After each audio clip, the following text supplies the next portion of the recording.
Oh, hi dudes, how's it going? Right then, this one is for Frank in France. Okay, this one's for you. He dropped me a note on the YouTube channel, and not entirely understanding it, but I think it sounds like an Immobiliser problem. So what I'm going to do is just go through the general locking unlocking thing and see what happens with this one.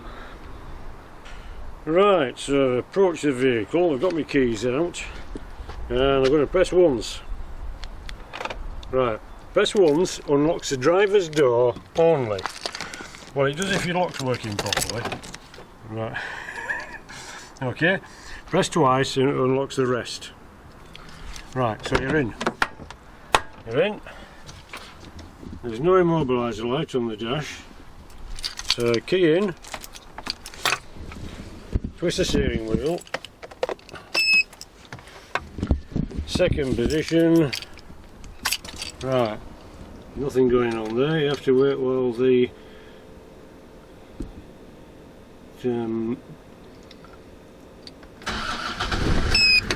that's a little slow, isn't it? Right, and that's it. When you get in, and off you go, and that's it. Hang on a minute.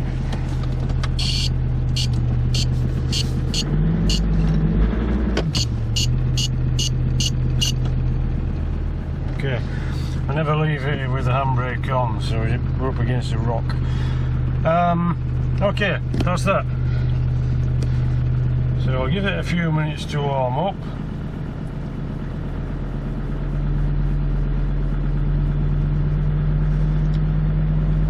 Right, while it's warming up, I'm going to go through Frank's note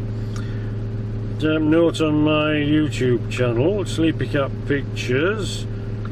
Right,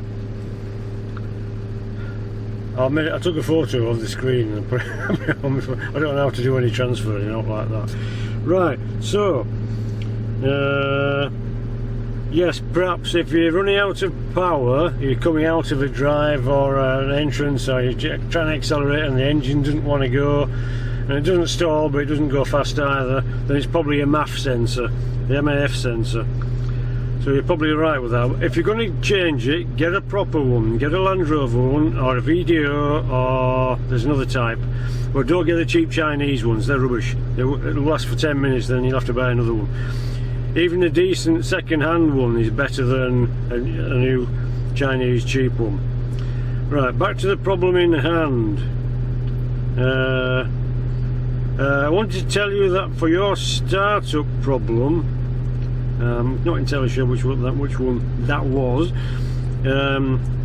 I had the same one several times. Basically, you're in the vehicle, you take the key out of the ignition, you close the vehicle doors with the key fob, pressing twice to immobilise the engine.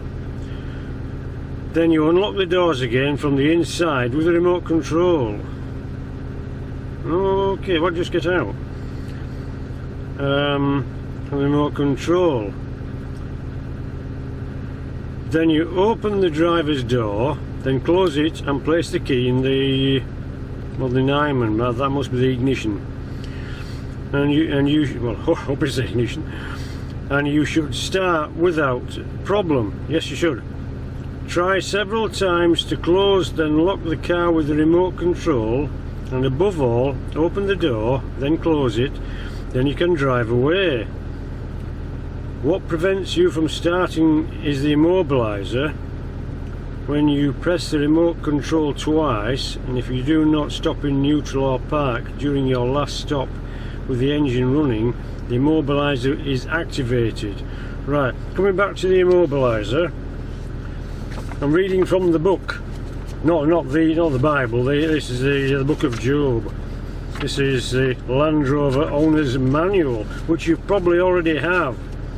I assume it'll be in French, otherwise it wouldn't be any good without, would it? Right, Immobiliser. When you've locked the car and you've left it, you just press the key fob once. That will super lock the doors, engine immobilised, doors, bonnet, perimetric alarm activated, and interior space. That's a little digit up there that tells it if anybody breaks in. The direction indicator lights flash 3 times to confirm that the vehicle is secure, and the anti-theft alarm indicator in the instrument panel starts to flash. That's a little red one next to the mileometer. Right. Now you can't. Now if you lock the car with the key physically, and it locks, you get the outside locks, you get the immobiliser, but it does not activate the inside. So if you want to leave a dog inside, or granny or granddad, or hostage victim, then you don't want them setting the alarm off, then you lock the car physically with the key. But you probably know that already. Right. Okay. Alarms with the remote sensor, yeah, we've got that. Remote handset. Super locking. Providing the doors are fully closed, the super locking feature is activated automatically whenever the vehicle is locked using the remote handset. Super locking immobilises the interior door handles, thereby preventing somebody from breaking the window, getting in, and then trying to reach in and open the door with the handle. That's what that prevents. No, that locking with the key will not activate super locking. Super locking is only with the key fob. Right. If you don't close the door correctly and you press the key fob, the horn will sound. That's to tell you that there's a door open. Alright? So you have to go around and find out which ones you've opened. It's usually back one for me. Then close that, jobs are good. But if you don't do that, only the doors that are properly closed will lock. The one that's not closed properly will not. Yeah, will stay open. Right. Interior space. Engine immobilisation. Right. Engine immobilisation is an important aspect of the security system and includes a feature known as passive immobilisation. This is designed to safeguard the vehicle from theft should the driver forget to lock the doors and prevent the engine from being started unless a genuine handset key is inserted into the starter switch. Engine immobilisation is automatic when any of the following conditions occur. The vehicle is locked using handset or key. Beep or key. 30 seconds after the starter switch has been turned off and the driver's door opened, then the immobiliser kicks in. 5 minutes after the starter switch is turned off or the alarm is disarmed, the immobiliser kicks in. So it's going to kick in regardless, because it's going to do it. And it will not be re-immobilised automatically. The engine will re-immobilise automatically whenever the genuine handset key is inserted into the starter switch and turned to position 2, which is the ignition on. Okay, so basically, I turn this off now. Peace. Take key out. Right, so the driver's door opened. So driver's door opened, driver's door closed. So now, in 30 seconds, the immobiliser should kick in, and that'll the little red lights on the dash should tell us that. And so I've never had this problem because I'm usually in, drive, away, park up, obviously handbrake or neutral. There we go. Right, the red light is now flashing, so the engine is immobilised. Okay. That's telling us the engine is immobilised. The car's unlocked and I'm in it, but the engine is immobilised. So get the key, put the key in the ignition. Nothing happening yet. Position 1, position 2, light comes on, right, job's a good. We're now immobilised. No, sorry, remobilised. We're mobile. The light's gone off. If I'm in the car, I'll leave the keys in the ignition so it never really harms. I've never done that before. Well, that's the thing. So that was clever, wasn't it?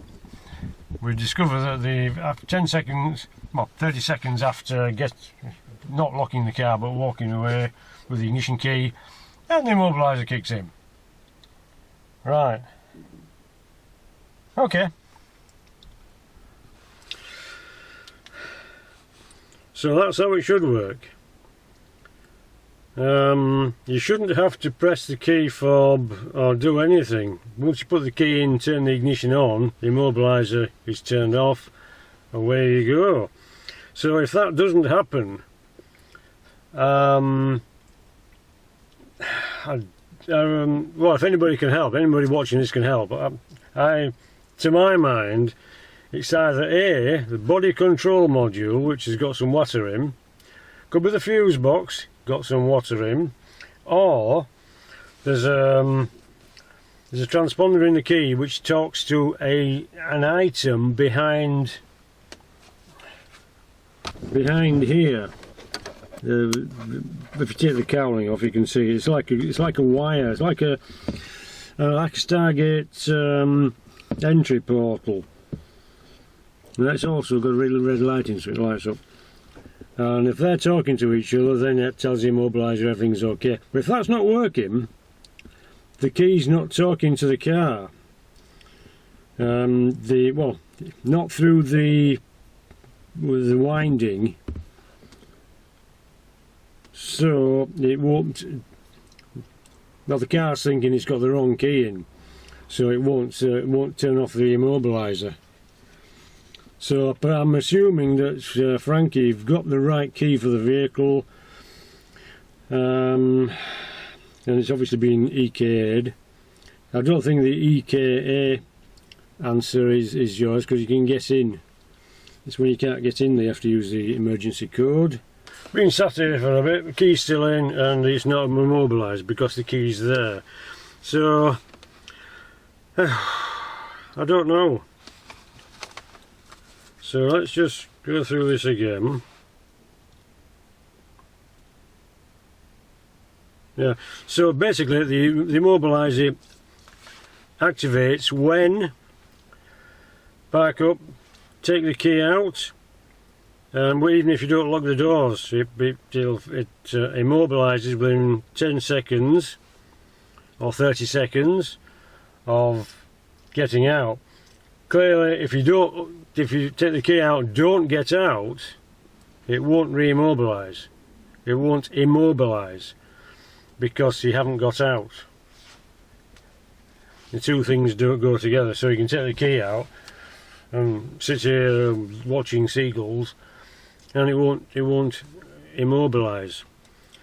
The second thing is it'll immobilise 30 seconds after you get out. Right. Interestingly, I didn't know this, but if the alarm's gone off and your beep, car opens, the red light flashes continuously and violently until key in the ignition on, then it cuts off. Also,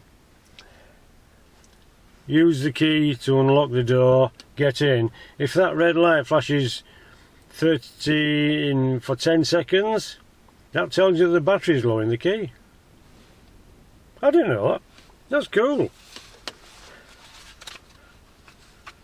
Yeah, looks an alarm. So, it's in the lock position. Right, that's the EKA code. If you watch Wardy's Works, she's done a a video on how to use the EKA code, which is the emergency. I wish I'd seen it before I started talking.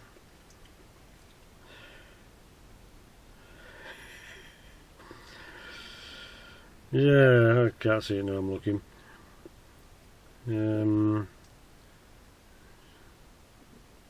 Right, anyway, I don't think it's an EKA problem. It sounds like the key is not talking to the little winding behind the steering column. Or it could be water in the body control module, which is a silver box. Now, I presume yours is left-hand drive. So, as far as I know, I don't actually know for sure, but I think the wiring is still the same on the left-hand side as it is on our passenger side. But I'm not entirely 100% sure about that. I'm not even sure if the fuse box on a left-hand drive car is on the left under the steering wheel or still on the right. I don't know. I'll have to look into that, I didn't know. So if anybody's looking with a left-hand drive car, where's your fuse box and your Disco 2? It might clear things up. But fact is, water gets in, runs down there, down the inside of the windscreen, and underneath here, which is the passenger side on the left-hand drive, and the body control module and lots of other modules is under the net fastened to the sidewall there. Now the same problem occurs with the fuse box. Power water gets in down there, and of course on the right hand drive car the fuse box is behind this panel, and if that gets wet, it's bad news. Wardy's Works have also done a thing on a video on removing the fuse box and the possible problems that come with that. I don't think ignition was one of them, but it's a fuse box, so it's going to cause bother. Oh look,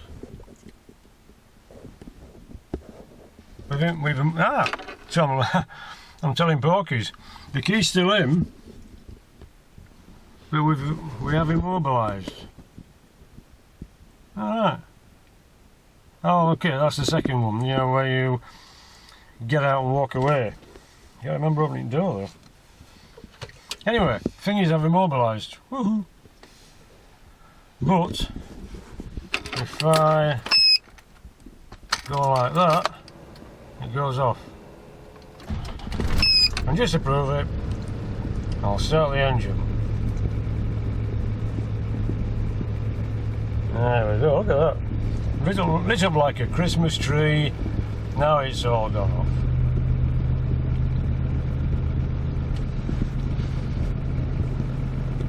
So, back to Frank of France's problem. It's not immobilising, it's not unimmobilising, is it? It's not immobilising. I don't know. To be honest, I don't know. I've not come across this problem yet, so I've not had to deal with it. But this one, as you can see, is working fine. Right, so we've turned the ignition off, we've got the key now, the lights have come on. Woohoo! And we're going to get out and lock up. So now, we're not immobilised yet, now we've opened the door. We're going to get our bums out.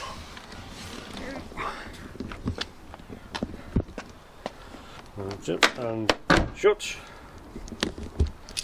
And lock. Flash 3 times. Tell you what is cool.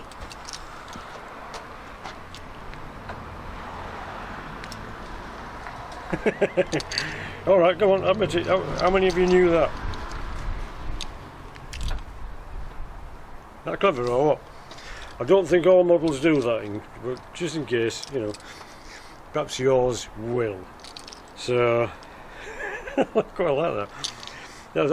That's to get you in to see your front door, so you don't trip over all the milk bottles that the milkman's left. Right, so that's it. Come to your car, press once. That unlocks the driver's door. Normally, mine doesn't. Press twice.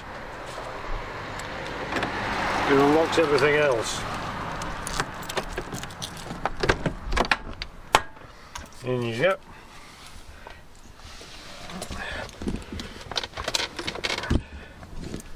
Come on, get your moment. Door shut. Right. So the light from there and think.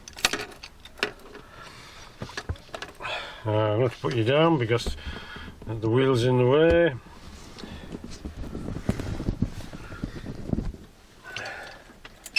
Always leave it with a steering lock on as well. And away we go. Got one flash from the immobiliser. Off you go. That's all you should have to do. That is the correct, well, it's the normal procedure. Right, we're going to come back to jugs because we have another problem. But that's going to be for another day because it's 1:30, it'll be dark in a minute. Crap, isn't it? Oh, 00 Garage, check out his channel, he's doing a vlogmas. Key out. Steering lock on. Yeah, right. Okay. I hope, I don't think it's cleared anything up, but Frank of France, I hope this is a demonstration of how things should work. If it doesn't work like that, there's a fault somewhere. I can only think it's the little wiry thing behind the ignition barrel, or it's round the ignition barrel. It's obvious when you take the cowling off, you can see it. I don't know how you test it though. Or the body control module, or the fuse box with water ingress on both. It's worth a look anyway, but get some WD-40 in it. That's all I can say. That's all I can suggest. I've done this video because I couldn't explain correctly the procedure that I've just done. So I'm hoping this demonstration helps. If not, I'm sorry. I can't do anything for you. But Happy Noel. Have a nice Christmas. Right, anyway, I'm going to crack on. I've got loads of stuff to do. I've got Christmas lights to put up yet. I've lost the will to live. I've got a Christmas village to do. Okay, right. Nice to see you. I hope this has helped in some way. So, Frank in France, good luck with the Disco 2. And everybody else, don't get lost or squashed. I'll see you in a bit.